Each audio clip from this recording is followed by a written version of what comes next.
Welcome to Two Pete's in a Podcast, where we will talk about child health from birth right away through to adolescence, dealing with issues of illness, development, and everything else that is of importance.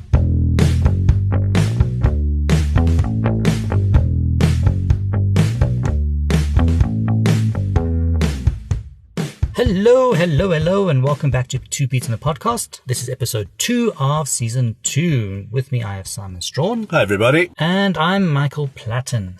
And today we're going to be talking about how to prevent ear infections and also what happens when you get an ear infection and the different types of ear infection you get.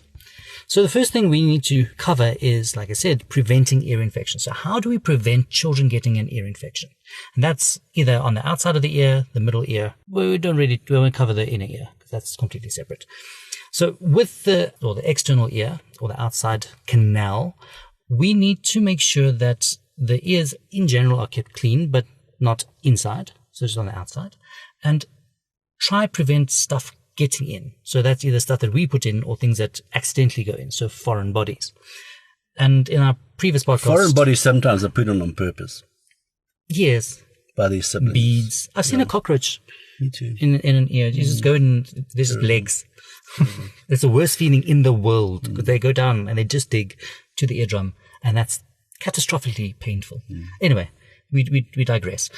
So when we're talking about the external ear, what we want to be sure about is that we don't in any way damage the lining of the ear canal by putting things in there that we shouldn't be putting in, like in attempts to try and clean out wax. We spoke about this in the last episode, and that's number one. And then secondly, lots and lots of water whooshing in and out of the ear, like in swimmers, that can cause it. If somebody has put a foreign body, like a bead or something in the ear, that can stay there and cause an infection, so we need to get that out. The tricky part about this is that sometimes children Put stuff in and don't know they've got it in. You'll examine a child's ear and go, oh my goodness, why is this blue bead here? And the mom will like, what are you talking about? What, is not a grommet? So the integrity, it's called, the functioning of that external ear is very important, so we don't disrupt that. So even if you scratch the inside of your ear, that is going to disrupt it. And if you're trying to clean wax out, so just leave that external ear canal alone as much as you can. Try your best not to let stuff get in. So if you are going to do lots of swimming, try and wear earplugs. If you are washing your child's hair, you don't have to be crazy about not letting water in, but try not to let water in. If water does get in, nothing's going to happen unless it's happening on a regular basis and it's got lots of soap in it or lots of other bits and pieces. So generally that's it. Then the nice thing about the ear is that it's a closed tube, as we've explained. I'm sure that when you jumped into the pool, like, and put your head under the water doesn't automatically easily get into your ear unless you turn your head upwards or to the side and then water runs in. So if you're just bathing your child, that air that's stuck in the eardrum or in the ear canal will probably keep that water out. Yeah. And then we talk about the inner ear or the middle ear. And the middle ear, as we said, is separate from the outer ear, but it is connected by a tiny tube called the eustachian tube to the back of your nose. And through that eustachian tube is how we equalize pressure in our ears. You know, when you're traveling down to the seaside on a plane, your ears get a bit blocked, you need to unblock them. You're doing that through your eustachian tube. So that tube has to be open all the time to make sure that whatever's collecting in the middle ear can drain out, because there's obviously stuff that collects there as part of life. And when pressure changes, so whether you're diving into a swimming pool and pressure changes, or you're in a car on a plane going down the seaside, or wherever you're flying, you need to be able to make sure that the pressure in that middle ear equalizes with normal atmospheric pressure, and that's what that eustachian tube is for. So anything that blocks the eustachian tube or anything that encourages stuff to whoosh up the nose can potentially whoosh into the eustachian tube, into the middle ear, and cause an infection. Yeah, so it can get blocked on the inside in the middle ear, in the tube itself, or in the sinuses. And often ear infections don't happen in isolation. There's normally an inciting or an initial infection that causes it. So often they have a sinus infection or a sinus congestion, and that blocks that eustachian tube. Or a common cold, which is a virus, and just blocks your nose up. You can imagine in little children how small and how short and how thin that eustachian tube is, and how often children get these common colds. So the moment that blocks up and you can't get air to whoosh up and down and equalize pressure in that middle ear, you're going to get a blockage and you're going to get pressure build-up, and you're then going to start getting fluid infections. So you say pressure build-up, which is absolutely right, but also the body naturally removes air out of the middle ear. And if it's blocked off, if that eustachian tube is blocked off and there's no extra fluid and there's no irritation in the middle ear, the body is going to slowly remove that air. It's going to create a vacuum. Correct. And that's going to start pulling the eardrum in and cause exceptionally intense pain. Yeah, as it pulls it in and creates this negative pressure in the middle ear, it sucks the eardrum into the middle ear, up against the 3 bones in the middle ear, and then it also starts to suck from the lining of the middle ear. It starts to suck fluid into it. That fluid builds and builds and builds and builds. You get increasing pressure. The eardrum now starts to bulge the other way, bulging outward into the external canal, and that's when you get real severe ear pain and you start getting infection. You can, in the course of a common cold, when your nose is very blocked and very snotty, and you've now blocked up that eustachian tube, you could easily get a pressure change in your middle ear, draw in some fluid, then you blow your nose really well, and you've opened the eustachian tube and the fluid drains out again. So you can examine a child during a cold, and today the ear looks terrible, tomorrow the ear looks fine.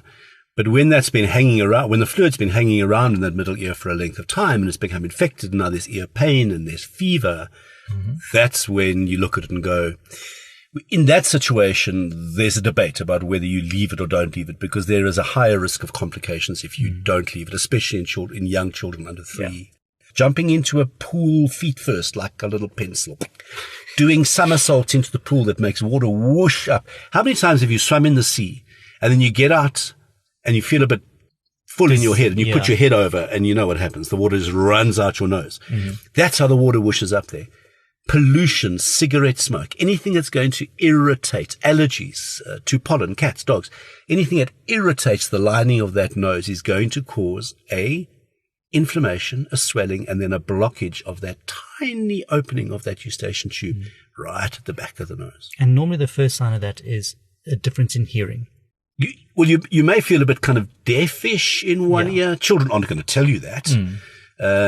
In the little ones, sometimes you can see that they may be a little bit off balance. Yeah, because that affects your inner ear, which controls your balance. Yes. So often mums will come and say, baby keeps touching the ear and it just seems a little bit off balance. And that then would be that there's this pressure build-up because something happens in the nose that's blocking that eustachian tube. I just need to quickly bounce back to the external canal. So the canal outside the eardrum. That can also get an inflammation on. You can, just in the same way that your skin gets irritated, the inside of the ear also gets irritated, and that's what we call an otitis externa. So otitis meaning ear, externa meaning external ear canal, and that's an inflammation, and that can either be bacterial, fungal, or just like a dermatitis or an eczema type thing because it's irritated. And often you just need some eardrops and that sorts itself out. But the middle ear is a bit more, like Afrikaans people say, ingewikkeld, a bit more complicated. Yeah. So when you start getting things draining out of that external canal, if you start seeing something draining, it's either going to be wax or it's going to be some kind of fluid that's happening because there's, like Mike said, an irritation, an inflammation, an infection from something that's in there, something that's scratched it, something that's damaged it. Just like when you scratch your skin, it becomes a bit red and inflamed, a bit yellow and pussy, the same thing, but then it's going to drain out the canal. But the problem is that, and even blood, if you've heard that you can get blood draining from a local area of irritation or trauma. But the problem is that you can also have middle ear problems where the eardrum has bulged so much because of the pressure and it's popped and you now get pussy stuff coming out of the ear canal. Then you don't want to be messing with that. That needs to be properly examined. Yeah. And also if the eardrum ruptures for whatever reason, so even loud sound, it can cause bleeding.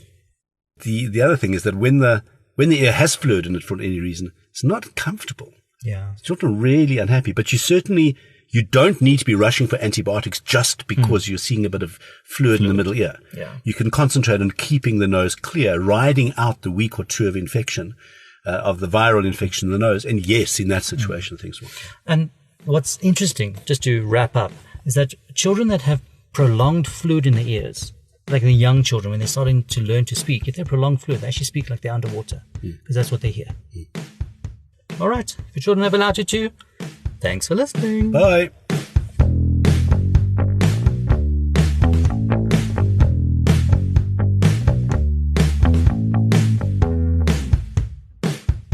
for listening.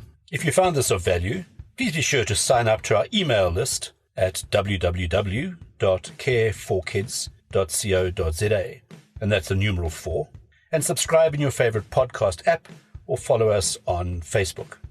At Two Peas in a Podcast. At Two Peas in a Podcast. TWO, not the numerical 2.